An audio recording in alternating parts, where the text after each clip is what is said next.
Hi, I'm Nathan Casabar. I'm Evan Tang. I'm Caleb Lee. And my name is Christian Schubert. And together we are ACRE, presenting for AAE251 on December the 6th, 2023. Unfortunately, plane crashes occur every year.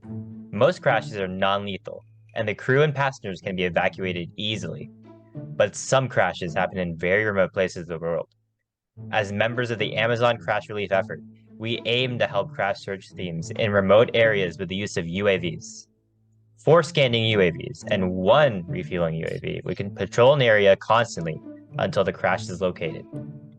Some of the important stakeholders we've identified are the UAV startup that employs ACRE, the search and rescue teams, ground crews, local governments, the airline responsible for the crash plane, and the crash survivors and their families.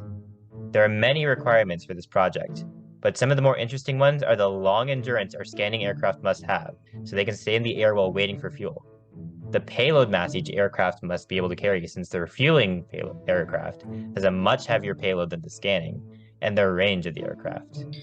Some of the prominent risks we discussed that our aircraft might run into were tropical storms that could cause instability, heavy rains that cause electronic malfunctions, and avionics malfunctions. To mitigate the potential danger tropical storms and heavy rains could cause to our aircraft, we proposed a weather watch to determine if conditions are too dangerous to fly. If wind speeds exceed a certain threshold, the planes should stay grounded until it is safe to fly. To mitigate rain damage, our UAVs will have water-resistant coatings on their exteriors. To reduce the likelihood of avionic malfunctions, redundant systems will be installed in the craft, so if one system goes down, the aircraft can still perform its function. A list of other potential risks is being displayed now. A prominent factor in our design process was observing design decisions made by producers of already existing aircraft. In particular, our team looked prominently at the MQ-9 Reaper, the AeroVironment Jump 20, and Northrop Grumman's Global Hawk. The MQ-9 in particular was extremely influential in our design, since it is a UAV with similar size and mission requirements to our craft. When estimating the total masses of our aircraft, most of our parameters were selected by using average values from these 3 aircraft. This includes the aspect ratio, cruise speed, and engine type, which are all the same parameters as the MQ-9 Reaper. Our range, endurance, and payload parameters were all calculated by calculating the minimum values our mission requires. We drew a flight plan so that each of our aircraft is refueled at the top of the search area, meaning they need a minimum range of 200 nautical miles. The aircraft must also have a minimum endurance so that they can stay in the air until they are refueled. At the farthest point from the airstrip, we calculated this value to be 115 minutes. Our initial payload for the scanning aircraft was determined using mission requirements, and our payload for a refueling aircraft was determined by how much fuel the scanning aircraft needed. To reduce this payload mass, we decided it would make sense if our refueling craft only refueled 2 scanning craft per flight. Mapping out some other aircraft parameters, we estimated our wing loading to be around 65 pounds per square feet.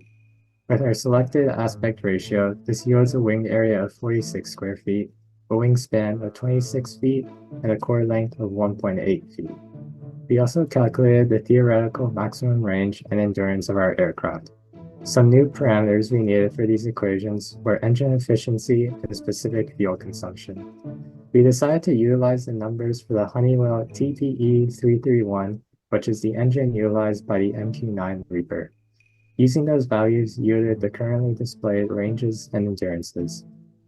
When looking to select an airfoil design for our aircraft, we were initially going to select the GW19/25, but we pivoted after realizing that information on a GW19/25 is intellectual property of General Atomics. However, the creator of the airfoil, Mark Drella, said a similar airfoil is the LRN-1015, which is the airfoil utilized by Northrop Grumman Global Hawk. Some advantages of this airfoil is that it allows the craft to quickly recover from a stall, which is very useful in stormy environments, and that has a low Reynolds number, which indicates it works well at the low velocities our aircraft will fly at. A weakness of the LRN-1015 is that its design causes a slight pitching moment in the craft. We've included an aft stabilizer on that aircraft to counteract this moment, similar to the Global Hawk. With all these design parameters, we created a CAD model to display a rough idea of what our aircraft would look like. This final design has an aspect ratio of 15, wingspan of 26 feet, chord length of 1.8 feet, aerodynamic efficiency of 22.96, maximum lift coefficient of 1.6, maximum drag coefficient of 0.095, and stall angle of 18 degrees. Specific to the scanning aircraft, it has a takeoff weight of 1,599 pounds, maximum range of 5,025 nautical miles, and maximum endurance of 223 hours. Specific to the refueling aircraft, it has a takeoff weight of 4,028 pounds, maximum range of 1,976 nautical miles, and maximum endurance of 53 hours. Through this project, our team has learned how to adequately estimate and calculate key design parameters for aircraft. For this project, we had to calculate takeoff weights, payload masses, ranges, endurances, and aerodynamic efficiency. These calculations required both a knowledge of how to calculate the parameters and good researching skills in order to find similar aircraft that we could reference. We also utilized our mission requirements to influence our design choices. This has been ACRE presenting for AAE251. Thank you for watching.